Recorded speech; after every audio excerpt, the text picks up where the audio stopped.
So we have our two Sea to Summit bags right here. Got the small one and then the big one. Let's go ahead and throw them in the water and see how they do. So this is the first small one. We'll go ahead and get you enclosed. There went ahead, made sure to get that really nice and wet. And now you get the big one. Let's go ahead and submerge that.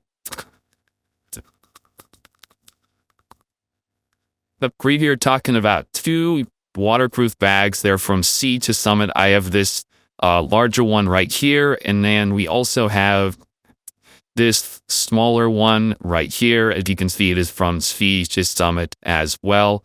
And what we're going to do, we're going to go ahead and do a quick test in the water.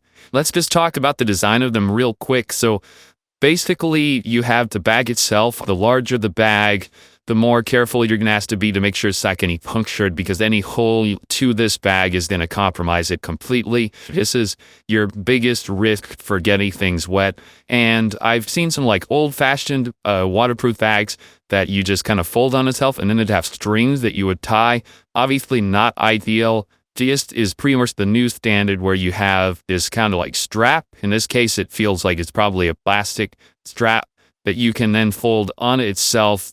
And then the Sea to Summit bags, I like pretty cool because you have this clasp right here. You can connect that, and then you basically have a built-in handle. And then this small bag, same exact design, right? So you have this plastic right here that runs across. So you just kind of fold it through. And then once again, we're going to bring it together like so. We're going to go ahead and throw them in this lake back here and see how they do. Yeah, these are completely dry, not wet at all. But yeah, I would say Sea to Summit, fast.